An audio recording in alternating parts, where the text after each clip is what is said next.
بسم اللہ الرحمن الرحیم۔ عیسائیوں کے شہبات پر اللہ تعالیٰ کی گواہی۔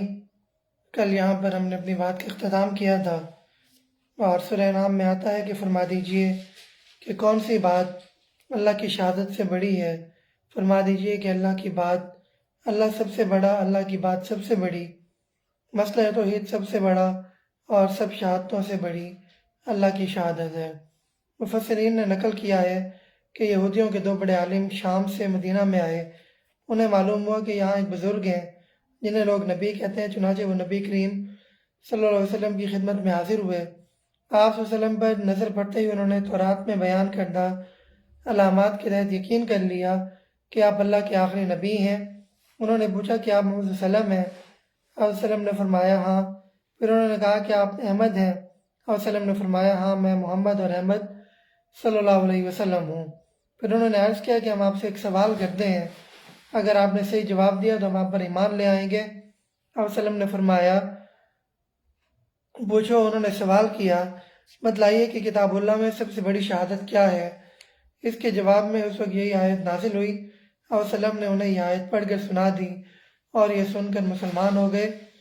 ہر چیز میں اللہ کی توحید کی نشانی موجود ہے، جو اس بات کی شہادت دیتی ہے کہ اللہ تعالیٰ وحدہ لا شریک ہے، وہ صرف ایک ہے، یکتا ہے، اس کا کوئی شریک نہیں۔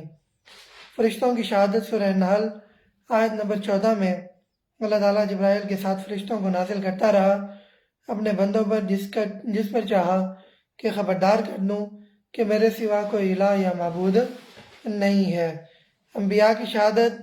آپ صلی اللہ علیہ وسلم سے پہلے ہر رسول پر ہم نے یہ وحی کی کہ میرے سوا کوئی معبود نہیں، بس میری ہی عبادت کرو۔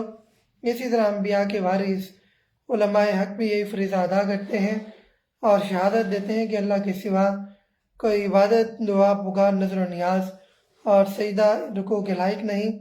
علماء کا فریضہ ہے کہ وہ توحید کو کھل کر بیان کریں، معبود اور عبادت کے معنی کی وضاحت کریں، اور چونکہ چنانچہ کا غبار توحید کے الفاظ پر نہ ڈالیں۔ توحید کا دعویٰ دلائل کے ساتھ قرآن مجید میں واضح طور پر پیش کیا گیا ہے، اور اب کوئی بھی اس کے خلاف بات کرے گا تو وہ دلائل بے بنیاد اور عارضی ہوں گے۔ تمام سلطنت اور عزتوں کا مالک اللہ تعالیٰ ہے، ساری کائنات اس کے قبضہ قدرت میں ہے، اور وہ جسے چاہے شاہ کر دے، جسے چاہے گدھا کر دے، جب چاہے کسی کو حکومت دے دے، جب چاہے ملک کو اختیار چھین لے۔ غزوہ خندق کے موقع پر مدینہ کے یہودی و تاجر اور منافق مذاق اڑاتے تھے کہ یہ غریب مسلمان جو قریش کے حملے کے ڈر سے خندق کھود رہے ہیں، یہ مسلمان کیسر و کسریٰ کے تاج و تخت پر قبضہ کرنے کے خواب دیکھتے ہیں۔ مگر اللہ تعالیٰ نے تھوڑے ہی عرصہ میں دکھا دیا کہ روم اور فارس کے خزانوں کی کنجیاں رسول اللہ صلی اللہ علیہ وسلم کے ہاتھوں میں دیں، اور یہ خزانے حضرت فاروق اعظم کے عہد میں مجاہدین اسلام میں تقسیم ہوئے۔ اور یہ رب وہی ذات ہے جو کبھی دن کو گھٹا کر رات کر دیتا ہے اور کبھی دن کو بڑھا کر رات کو کم کر دیتا ہے۔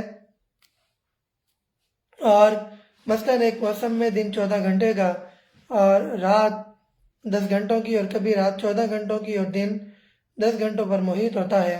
شمس و قمر، سیارے اس کے حکم اور ارادے کے بغیر حرکت نہیں کر سکتے۔ ایسے بھی ارادے ہیں، ایسے بھی خطے ہیں جہاں 6 ماہ کا دن اور 6 ماہ کی رات ہوتی ہے۔ آگے ایک اور دلیل آئی کہ وہ چاہے تو زندہ سے مردہ اور مردہ سے زندہ پیدا کر دے۔